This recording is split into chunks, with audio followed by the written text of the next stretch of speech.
Welcome, ladies and gentlemen. My name is 𝗠𝗿𝘁𝗶𝗹. I am your host with the most. Today, on this wonderful episode on the Frequency of Abundance group, I wanted to share a little bit more on a personal side that I normally don't get to.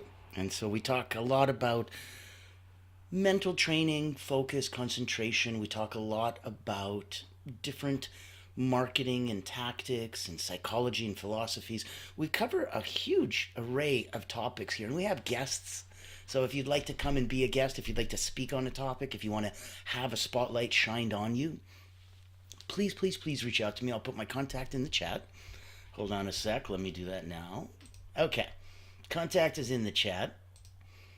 So we've got some information. Welcome. Like I said, Frequency of Abundance.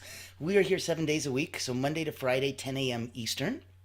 Today is Triumphant Thursdays. We even have a little bit on the weekends, Saturdays and Sundays. I let you sleep in a bit. So we're looking at 1 in the afternoon. Now, you can always find me here, LinkedIn, Facebook, broadcast and beamed and restreamed, YouTube, everywhere. All the good places. And so, as I invite you, here we go.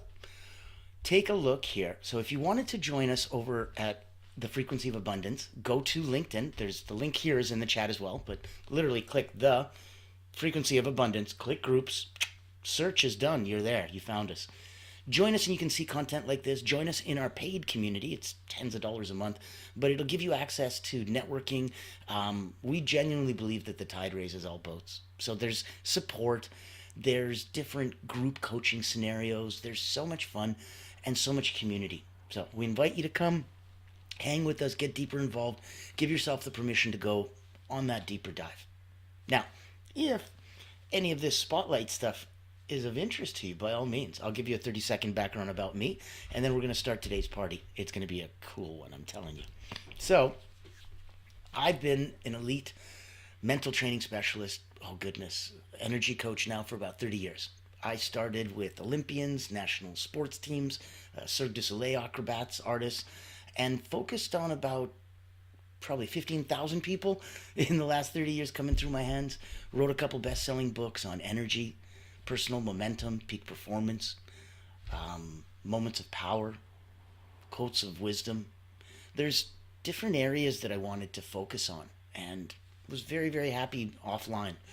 And then COVID hit, and I needed to pivot, and I didn't want to, just make cat videos like everybody else. So I thought I'd make it easy, and I thought I would come in and, if you're a coach offline for 30 years, how hard can this online thing be? And it was horrible. I couldn't get the technology to work. MailChimp and Squarespace kept disconnecting randomly every couple hours, and I couldn't tell why. I couldn't get the marketing to work.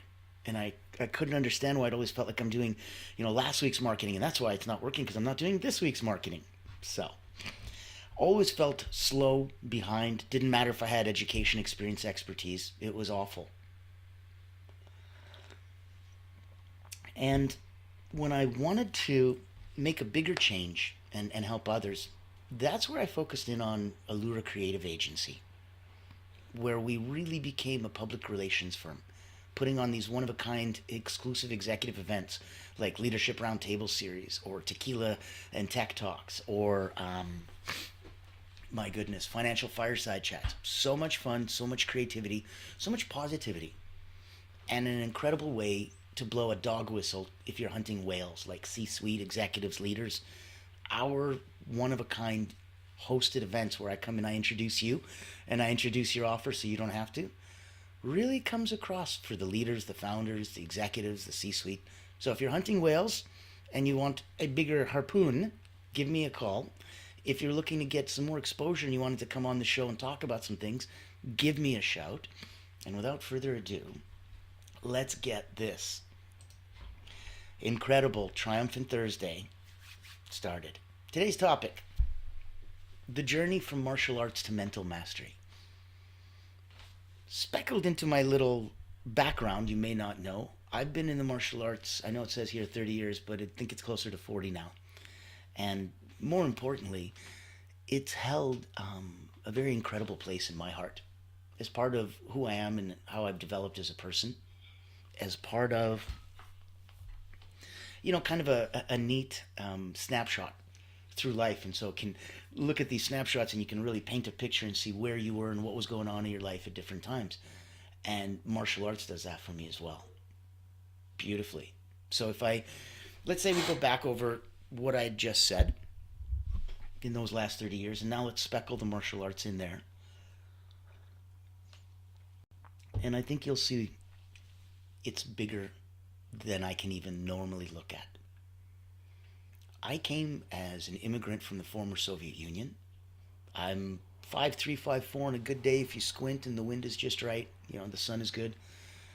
And never was a big guy. So would get bullied and picked on in elementary school, stuffed into lockers, those kind of things. We moved around a lot, so that didn't help.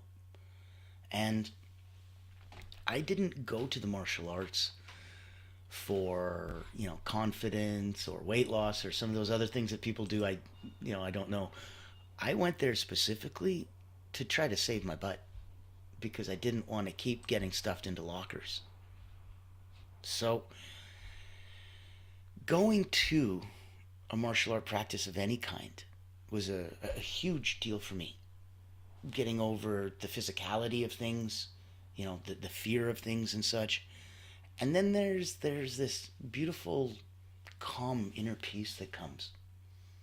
After you've worked and pushed and tested yourself a little bit and kind of found a way to bite off more than you could chew and then proceed to find a way to chew it. It's sort of interesting. So I started with Hapkido, which is Korean. There's joint locks, there's pressure points. It's a primarily defensive martial art. There's not a lot of attacks. It's 99% defenses. So if somebody attacks you, grabs you, punches you, kicks you, these are different ways to control the person and get out. And that was a beautiful, wonderful start for me. Did that for years until we moved. And that was kind of the theme, that I didn't pick the martial arts. I went through Hapkido, Taekwondo, Muay Thai, Kurokai Kung Fu, Systema, and then the last few years was Iaido, the Japanese art of drawing the sword. So in the range of that, and now I'm turning 51 in a couple of weeks for my birthday. So we've got a window of more than 40 years in there with half a dozen different martial arts. And the journey of the first one, which got me out of getting grabbed and manhandled and held and being able to defend myself and get out of those situations, really, really helped from that elementary school. Then went into the Taekwondo, and Taekwondo was neat because it was much more aggressive and much more overt and much more action-packed, yet there was no contact. And so I kind of missed the contact that I had, the grabbing and the flipping and the very physicality of the Hapkido. And Taekwondo didn't have it, and yet both are Korean martial arts. So I was like, what an incredible difference. Completely polar opposites. And there I'd experienced a little bit, well, you know what, you're young, right? Like, so I think I was probably 12, maybe 14 at the time. And I was coming from another martial art where I was almost a black belt. And so I'd had a couple years of training. Even though I was a white belt here, the people that I was sparring look at you that way. And that's a great lesson that we can touch on. Just because I'm wearing a white belt doesn't mean I am a white belt. It means I'm a white belt in whatever patch, uniform, school this is. That's all. You have no clue what my background is. So in that first sparring, I was able to spar other white belts and go all the way up and had a blast. And got to a point where now I'm sparring people that are, blue belts, red belts, all the way up to this guy that was, he's supposed to be a black belt, but before 18, where I was, you weren't allowed. So he was red, black stripe and 17 years old and holding on to it until he turned. And it bothered him that he couldn't hit me cleanly. And so I'd always be either moving or dodging or just defensively being able to protect myself, because that's the last couple of years of training where I'd come from. And when he got frustrated, he jumped up, did this high kick, caught me right in the throat, sent me back. And I'm just on the ground. And I couldn't breathe, and stars are spinning in my eyes and stuff. And that was a first. And it was, wow. You know, and out of the corner of my eye, I could see there was the instructor, the head sensei, just grabbing that guy and giving him absolute shit. Like, what is wrong with you? Number one, the guy's a white belt. Number two, he's a new student. Number three, you're supposed to have decorum, and you're supposed to have a certain semblance of somebody who's right about to become a black belt. Black belt is not a, let's define it in that sense. So black belt in some martial arts is the beginning, in the sense that until this point, your teacher, your sensei, your master, he can't teach you the good stuff. He can't teach you the cool stuff, because he's nervous that you're going to try to, kick somebody in the head and fall down and hurt yourself. So if you can't do the basics, which is what your black belt signifies, congrats, you've learned the basics well, and all of them. So that'll take a minute, but that's what it signifies. And now, as the levels increase, it gets to mean something else. So there's a honing, there's a beautiful extra facet to the diamond that you get to see as you keep scaling up. At the same time, conceptually, something else happens and changes for you as well. In Canada, we had it that basically when you became a black belt, it also signified that whatever martial art or school you were in, you now, if your sensei approved, had permission to go and open your own school. All you needed was that first degree black belt, and you could go and open your own school in the same tradition. But wouldn't that be interesting? And so now it became all of a sudden a business opportunity and things. So I see all of this when I'm, a teenager, and it kind of goes over me, but at the same time kind of still stuck. And I was just like, interesting. And then moved from Taekwondo, where I was now starting to get better in understanding distancing and pacing and speed and the rhythm of the fight. That it's a dance, and that if he's at 2-4 beat, 1 2 1 2 1 2 1 2, and I'm at 4-4 beat, 1 2 3 4 1 2 3 4 1 2 3 4 1 2, we're perfectly in sync. All of our movements are absolutely gonna counter block each other. We're gonna look like a really good or really bad choreographed fight movie.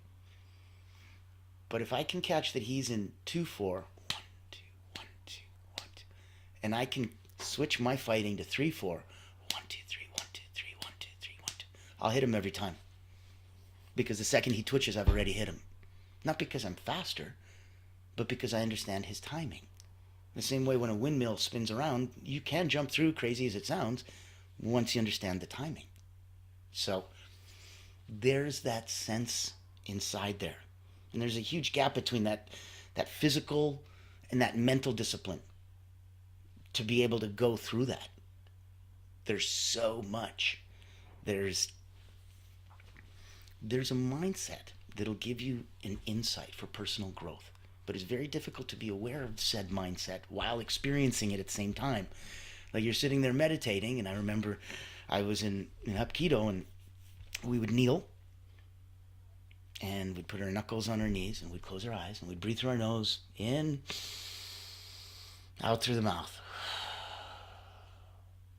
My sensei said, listen, I don't care if a bee comes by and stings you on the nose. You don't move. You don't blink. You don't breathe differently. I thought that was so cool. I was really happy it never happened, but I thought that was so cool. And it put the severity into it.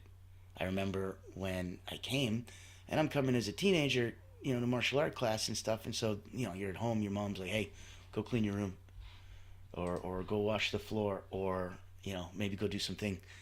And meanwhile, you're like, But then you get to the dojo, and your sensei's like, Natan, I will honor you with the broom. You may now sweep the floor. And you're like, oh! And it's this incredible moment. It means so much respect. It means an acknowledgement that they see that you start to see what's going on around you. that you're starting to pick up what everybody's putting down. It's so wonderful. Oh, wonderful. Thank you for the comments. Yes. How interesting. So many different types of teaching, expand global thinking. Amazing cross-pollination from martial arts to business. Thank you.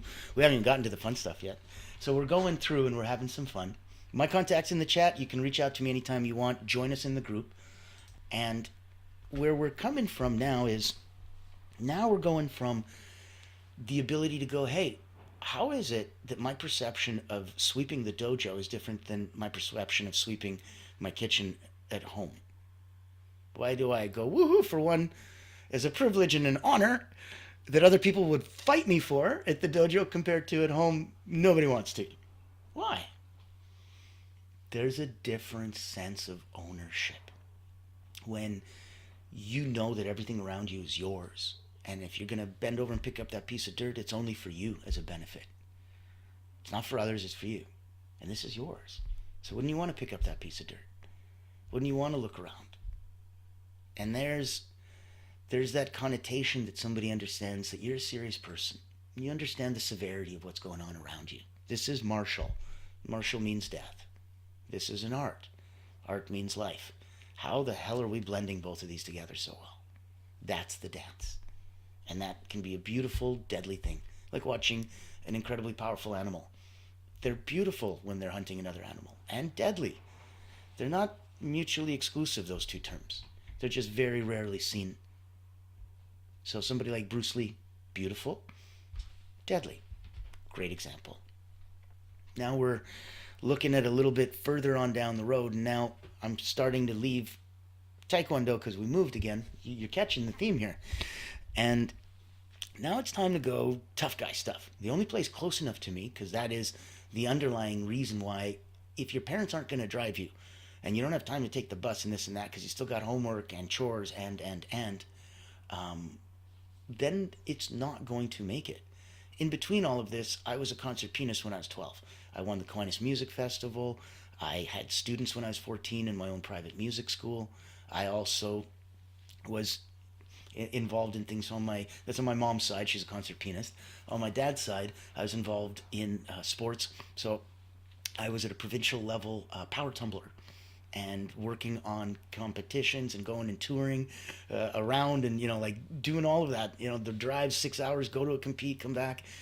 And those incredible moments in there. I remember I was second place in all of Alberta and only needed a couple more points to win to separate me and the other guy who was in first. And there was one meet left, and we drove like 6 hours to get there. And I got injured in warm-up. There's a track that you're tumbling on, and it's wide enough. But as you're going back handsprings and flips and turns and stuff, it's hard to keep track of those lines on the ground and correct yourself in midair, because it's not something you can tell yourself. When you're doing a back handspring and you're jumping from your feet to your hands, pushing off your hands and your feet, all that happens in under 2 seconds.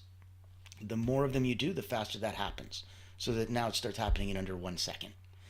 When you're going head, toe, head, toe, head, toe, that quickly, what time do you have to give yourself instructions? And, pretend we slowed it down for you. What instructions would you give? You can't be coach and athlete at the same time. It doesn't work. So in that, all I was able to do was listen. And I was listening to the hands, feet, ba-boom, ba-boom, ba-boom, ba-boom, ba-boom, ba-boom. And in my mind, all I tried to do was just pick one word, either faster or slower. And my body would figure out what to do. So if I needed to go faster, it'd go faster, because I didn't have enough speed to do the big twisty flippy thing at the end.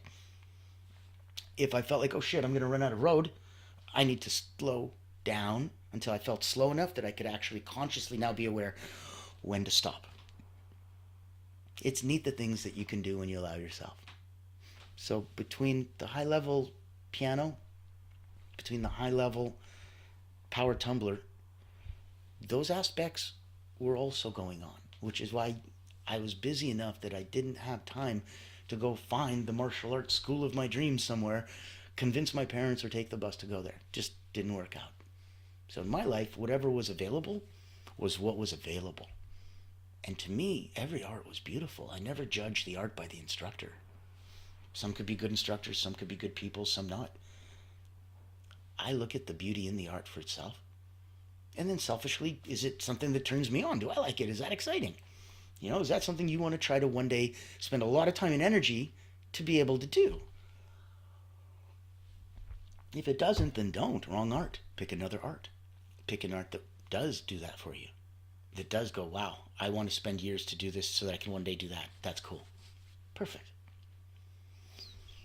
When I left Taekwondo and we moved, and the next place was Muay Thai, Thai boxing. That was the beginning of a very marked change. That was when I was now 17, 18 years old. Now I'm a young adult. Now things are different. Now I'm going through a full contact sport where physical training and impact training and toughening of the body is essential. It's not just maybe or a good idea. So I remember one of the first days it's Mike Miles National Kickboxing, and I'm in the ring and I'm with a guy on the national team. And because I just came from Taekwondo, and at that time Van Damme movies were really big, and I remember learning how to do the Van Damme jump, spinning scissor kick. It looks all pretty and stuff, kind of do the splits. And I did that to the guy, but in Taekwondo form, which means I came that close to his nose, went, whew, landed, and went point. And he looked at me and went, interesting. And he picked up his leg and he Thai kicked me on my leg. And I just felt like a crumbled card deck. And I tried to stand up and I couldn't. I couldn't walk for 2-3 days. And that was the difference. That was the difference where I understood points. And that could have hit you, or oh, that would have hurt. Compared to, oh, that did hit you, that did hurt. Okay. And that was where the beginning of some of the toughening came. I remember there was a bag, and I'd beaten on the bag so much and gotten bloodied and bruised and just loved that bag. And came in one day, and damn if I didn't just go into a session, and before I knew it, it ripped off the wall and fell. And he's like, that bag's been up for 8 years. I'm like, well, that explains why. It's not because I'm the toughest guy in the world. The bag's been up for... He goes, no, that's the point. He goes, much bigger, tougher guys than you hit it. And no. So there's things that don't always have to make sense. And that you get to just smile and go, the universe gave me a one-up. Okay, I like that. I remember when he bought a sandbag. If you don't know what a sandbag is, it's about this round, and it's about 9 feet tall. Just head to toe leather filled with sand. You guessed it. Well, the lower down you go, the harder it is. At the top, it's almost soft. The bottom, it genuinely feels like you're hitting concrete. And you'd hit it and you'd bruise yourself immediately. And that's what we use to kick and practice with our shins. Until eventually you stop bruising. Until eventually now you start bending that bag. And when you can start denting it, and when you can start hitting it with full power, and it doesn't not only hurt you, but you're hurting other things now you're getting close. And that was right at the time of, again, we're going to put little timelines in the global world of scheme of things. That was Perestroika. That was the fall of the Soviet Union. That was when that experiment of communism after 72 years failed, and they went a completely different way. And that was the same year that my dad said, hey, you know what? You're 18. You've never been back to Russia to visit where you were born. Let's go. And I went, okay. And I went on like a month-long sabbatical with my dad. And we went to visit F𝗿će in Belarus, White Russia, where he's from. And while we were there, staying with family, this was interesting. They found a martial arts school. It was right out of an 80s martial art movie. So we're going in.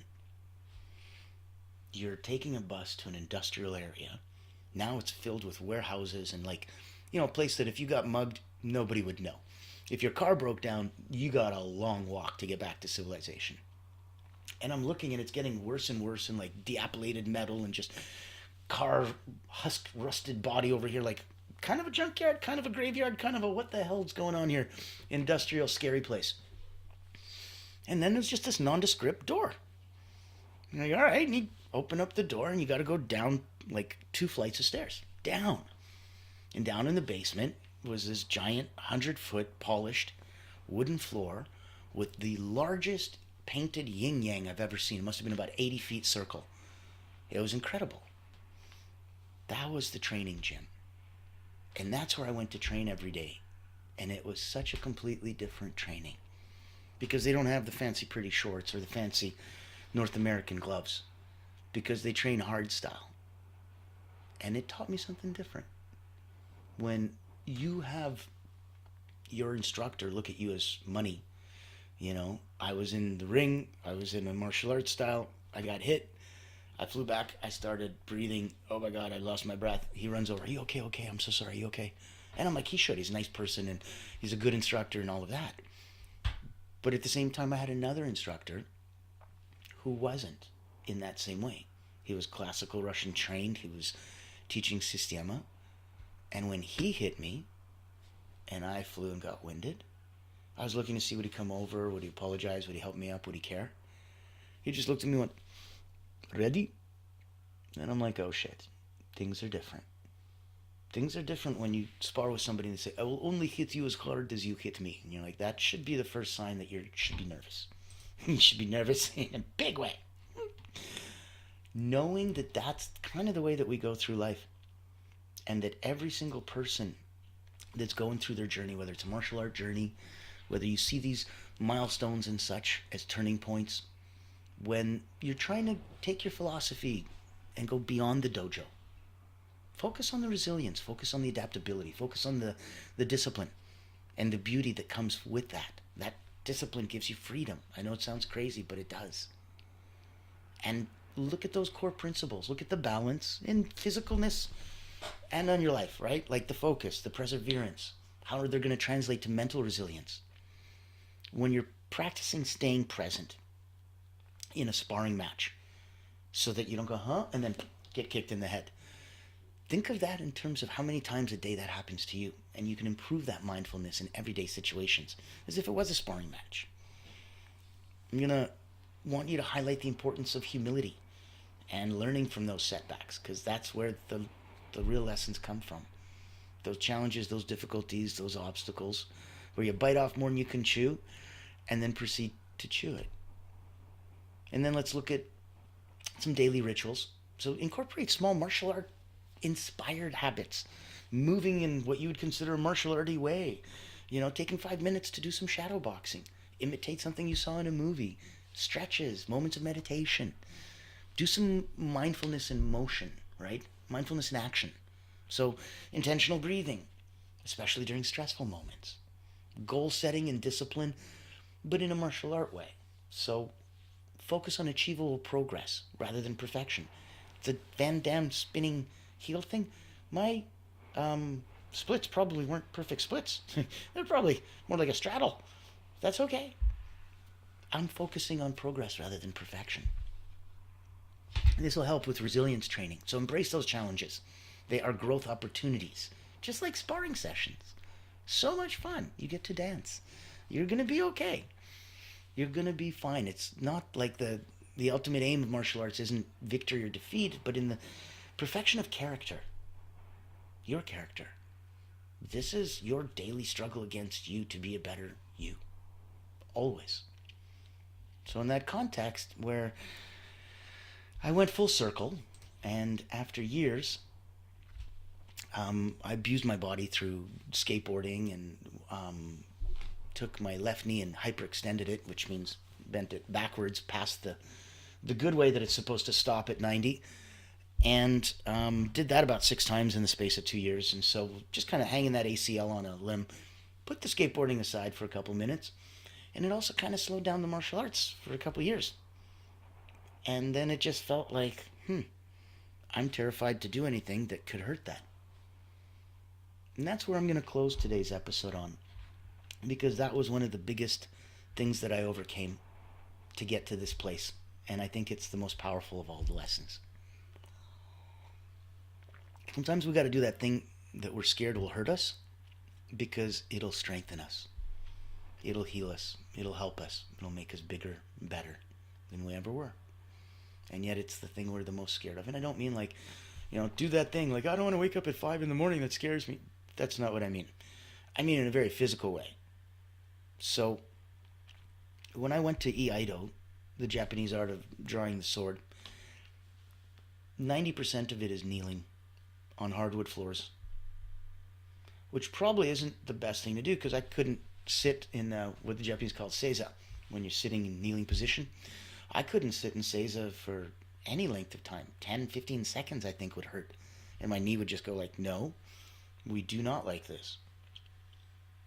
But through the space of the next several years, it did like this. And it got stronger. And I no longer was concerned. And I could trust it again. Because I felt that progress, not the perfection. I don't need my knee to be bigger and better than it ever was. I'm not looking for that. I'm looking to be able to enjoy the things I've always wanted to. And martial arts and the mental discipline and the mental mastery and the mental training that comes from that is beautifully incorporated into your business life, into your daily life, into your relationships, into your happiness and health. If you ever want to have that discussion, have a little Greek mountain tea with me, reach out. My contact info's in the chat. Would love to say hi. Join us on LinkedIn. Just type The Frequency of Abundance, click groups, and we're there. Reach out to us if you'd like to be on the show. Reach out if you're a coach, a healer, a specialist, a financial advisor. Maybe you've got an agency of your own. As a marketing agency, we love to collaborate and play. Do a little white label, a little co-brand. Have some fun. It's a beautiful new year. We're on season 2. We are kicking it, baby. And I invite each and every one of you to come and join us. We have so much fun invited. Now, tomorrow's going to be an even awesomer Friday. And on Fridays, as you know, we got Fearless Fridays. Fearless Fridays are always going to be the one thing that gives us that woomph. We don't end the week on a, softly, quietly. We end it with a bang. So, 10 a.m. Monday to Friday, join us for our captivating talks of the week. And then, on the weekend, chill out, sleep in a bit, relax, and I'll see you at 1 o'clock in the afternoon. Peace be with you and enjoy your mental training and journey from the martial arts or from wherever else you're coming from. See how it reflects and interconnects with the rest of your life. Looking forward to saying hi. I'm 𝗠𝗏𝘁𝗶𝗹. Talk soon. Bye.